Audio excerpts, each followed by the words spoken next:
ಸ್ನೇಹಿತರೆ ನಮಸ್ತೆ. ಹಾಸನದಲ್ಲಿ ಮತ್ತೆ JDS ಪರ್ವ ಶುರುವಾದಂಗೆ ಕಾಣುತ್ತೆ.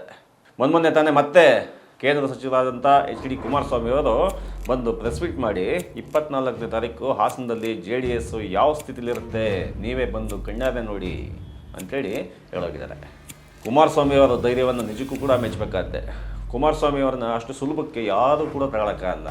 ಅದು ರಾಜ್ಯದ ರಾಜಕಾರಣಿಗಳಾಗಿರ್ಬೋದು, ರಾಷ್ಟ್ರದ ರಾಜಕಾರಣಿಗಳು ಕೂಡ ಆಗಿರ್ಬೋದು, ಯಾರೂ ಕೂಡ ಕುಮಾರಸ್ವಾಮಿ ಅವರ ಮಾತನ್ನು ಸ್ವಲ್ಪನೂ ಕೂಡ ಆಚೆಚೆ ತಗೊಳ್ಳೋಕ್ಕೆ ಸಾಧ್ಯನೇ ಇಲ್ಲ. ಯಾಕೆ ಅಂತಂದರೆ ಕುಮಾರಸ್ವಾಮಿ ಅವರ ಮಾತನ್ನ ಒಂದೊಂದು ಮಾತಿನಲ್ಲೂ ಕೂಡ ಹಲವಾರು ವಿಷಯಗಳು ಅಡಗಿರ್ತವೆ.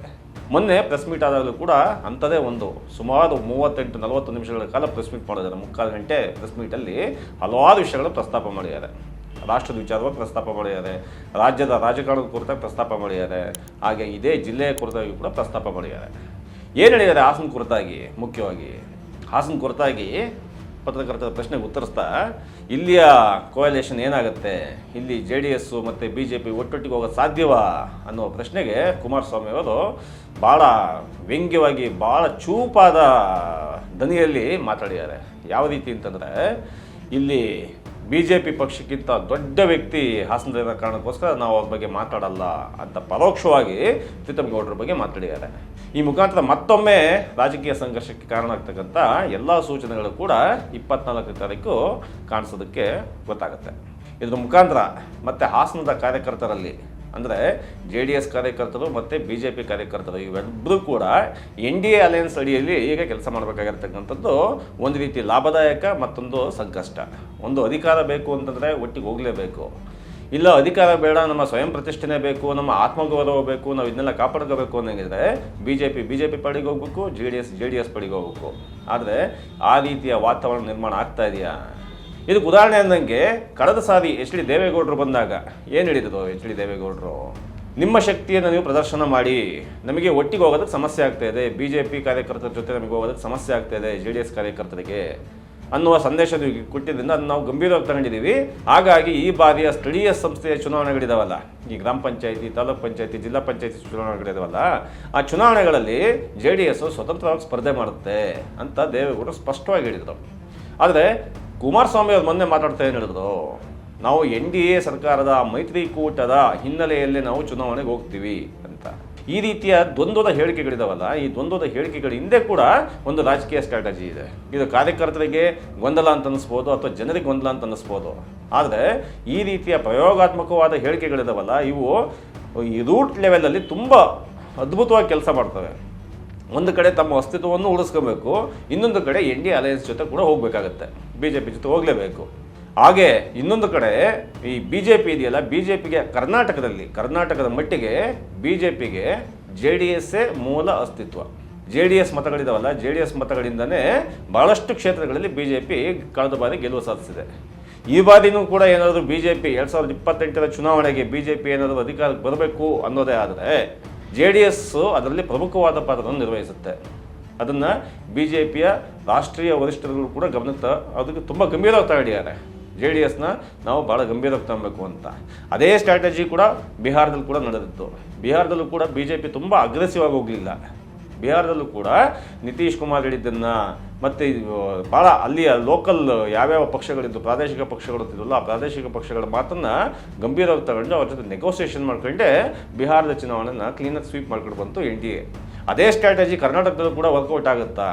ಅದು NDA ಈ ಯಾಕೆ ಈ ವಿಷಯಗಳನ್ನು ಪ್ರಸ್ತಾಪ ಮಾಡ್ತಾ ಇದ್ದೀವಿ ಅಂತಂದರೆ 24ನೇ ತಾರೀಕು ಹಾಸನ ನಡೀತಕ್ಕಂಥ ಸಮಾವೇಶ ಇದೆಯಲ್ಲ, ಇಡೀ ರಾಜ್ಯ ಹಾಸನ ಕಡೆ ನೋಡ್ತಾ ಇದೆ. ಯಾವ ಸಂದೇಶವನ್ನು JDS ಪಕ್ಷ ಈ ರಾಜ್ಯಕ್ಕೆ ರವಾನೆ ಮಾಡುತ್ತೆ ಅಂತ. ತಮ್ಮ ಸ್ವತಂತ್ರ ಅಸ್ತಿತ್ವವನ್ನು ಮತ್ತೆ ಮರುಸ್ಥಾಪಿಸ್ಕೊಳ್ಳುತ್ತಾ? ಇಲ್ಲ ಅಂತಂದರೆ NDA ಜೊತೆ ಯಾವ ರೀತಿ ಸಂದೇಶ ಕೊಡುತ್ತೆ? ಕಾಂಗ್ರೆಸ್ ಬಗ್ಗೆ ಮಾತಾಡೋದು ಬಿಡಿ, ಅದು ಟಿಪಿಕಲ್ ರಾಜಕೀಯ. ಅದು ಈ ಟಿಪಿಕಲ್ ಸಿದ್ದರಾಮಯ್ಯನವ್ರ ಬಗ್ಗೆ ಮಾತಾಡೋದಾಗಿರ್ಬೋದು, DK ಶಿವಕುಮಾರ್ ಅವ್ರ ಬಗ್ಗೆ ಮಾತಾಡೋದಾಗಿರ್ಬೋದು, ರಾಜ್ಯ ಸರ್ಕಾರದ ನಡಾವಳಿಗಳ ಬಗ್ಗೆ ಮಾತಾಡೋದಿರ್ಬೋದು, ಅಹಿಂದದ ಬಗ್ಗೆ ಮಾತಾಡೋದಾಗಿರ್ಬೋದು, ಇವೆಲ್ಲವೂ ಕೂಡ ಟಿಪಿಕಲ್ ರಾಜಕೀಯದ ವರ್ಷಗಳು. ಆದರೆ ಎಲೆಕ್ಷನ್ ಪಾಲಿಟಿಕ್ಸ್ ಅಂತ ಬಂದಾಗ, ಚುನಾವಣಾ ರಾಜಕೀಯ ಅಂತ ಬಂದಾಗ ಈ ಸಿದ್ದರಾಮಯ್ಯನವ್ರ ಬಗ್ಗೆ ಮಾತಾಡೋದು, ಅಹಿಂದದ ಬಗ್ಗೆ ಮಾತಾಡೋದೆಲ್ಲ ಬೇರೆ ವರ್ಷನ್ ಆಗುತ್ತೆ. ಆದರೆ ತಮ್ಮೊಳಗೇನೆ ಈಗ JDS ಕಾರ್ಯಕರ್ತರುಗಳಲ್ಲೇ ಹಲವಾರು ಒಳಕಿದ್ದಾವೆ. ಅಂಥದ್ರಲ್ಲಿ JDS ಮತ್ತು BJP ಒಟ್ಟಾಗಿ ಹೋಗ್ಬೇಕಾದ್ರೆ ಇಲ್ಲಿಯ ಸ್ಥಳೀಯ ಕಾರ್ಯಕರ್ತರಿಗೂ ಒಂದು ಸಂದೇಶ ಕೊಡಬೇಕಾಗತ್ತೆ. ಅದೇ ರೀತಿ NDA ಅಲಯನ್ಸ್ ಇದೆಯಲ್ಲ, NDA ಅಲಯನ್ಸ್ಗೂ ಕೂಡ ಒಂದು ಸ್ಪಷ್ಟ ಸಂದೇಶವನ್ನು ರವಾನೆ ಮಾಡಬೇಕಾಗತ್ತೆ. ಆ ಜವಾಬ್ದಾರಿ, ಸಂಪೂರ್ಣ ಜವಾಬ್ದಾರಿ ಅದು ಕುಮಾರಸ್ವಾಮಿ ಅವರ ಹೆಗಲ ಮೇಲಿದೆ. ಹಾಗಾಗಿ ಇದು ಕುಮಾರಸ್ವಾಮಿ ಅವರ ಪರ್ವ ಅನ್ನೋದೇ, ಬೇರೆ ಯಾವ ಹೆಸರು ಕೂಡ ಇದನ್ನು ಕರೆಯೋಕ್ಕಾಗಲ್ಲ ಈ ಸಮಾವೇಶನ. ಹಾಗಾಗಿ ಈ 24ನೇ ತಾರೀಕು ಹಾಸನದಲ್ಲಿ ನಡೆಯುವಾಗ ಒಂದು ಪ್ರಾದೇಶಿಕ ಪಕ್ಷ ಯಾವ ರೀತಿಯಾಗಿ ತನ್ನ ಅಸ್ತಿತ್ವವನ್ನು ಕಾಪಾಡ್ಕೊಳ್ಳುತ್ತೆ, ಆ ಕಾಪಾಡ್ಕೊಂಡ್ರೆ ಅದರ ಶಕ್ತಿ ಏನಾಗುತ್ತೆ, ಆ ಶಕ್ತಿ ಎಲ್ಲಿ ಉಪಯೋಗಕ್ಕೆ ಬರುತ್ತೆ ಅನ್ನೋದನ್ನು ಸ್ಪಷ್ಟವಾಗಿ ಅವರು ಹೇಳಬೇಕಾಗತ್ತೆ. ಆ ಹೇಳಿಕೆಯ ಹಿನ್ನೆಲೆಯಲ್ಲೇ ಸಂಘಟನೆ ಯಾವ ರೀತಿ ಹೋಗ್ಬೇಕು ಅನ್ನೋ ದಿಕ್ಕು ದೆಸೆ ನಮಗೆ ಅರ್ಥ ಆಗ್ತಾ ಹೋಗುತ್ತೆ. ಈ ಬಾರಿ ಅಂದರೆ 2023ರಲ್ಲಿ 18 ಸೀಟ್ಗಳನ್ನು ಮಾತ್ರ JDS ಗೆದ್ದಿದ್ದು. ಒಂದು ವೇಳೆ ಕಳೆದ ಸಾರಿ ಅಂದರೆ 2018ರಲ್ಲಿ ನಿಮಗೆ ನೆನಪಿರಬೇಕು, 30ನ್ನು ದಾಟಿತ್ತು, 35-38 ಸೀಟ್ ತಗೊಂಡಾಗ ನೇರ ಅಧಿಕಾರಕ್ಕೆ ಹೋಗ್ಬಿಟ್ರು JDSನವರು.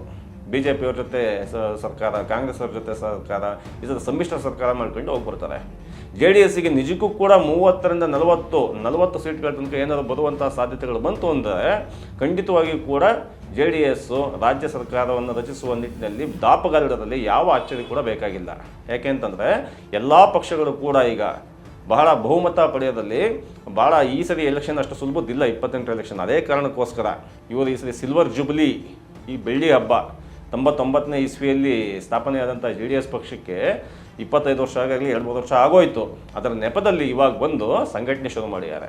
ಆ ಸಂಘಟನೆ ಮುಖಾಂತರ 28ರ ಚುನಾವಣೆ ಅಂತಂದರೆ ಇನ್ನೂ 1-2 ವರ್ಷ ಬಾಕಿ ಇದೆ.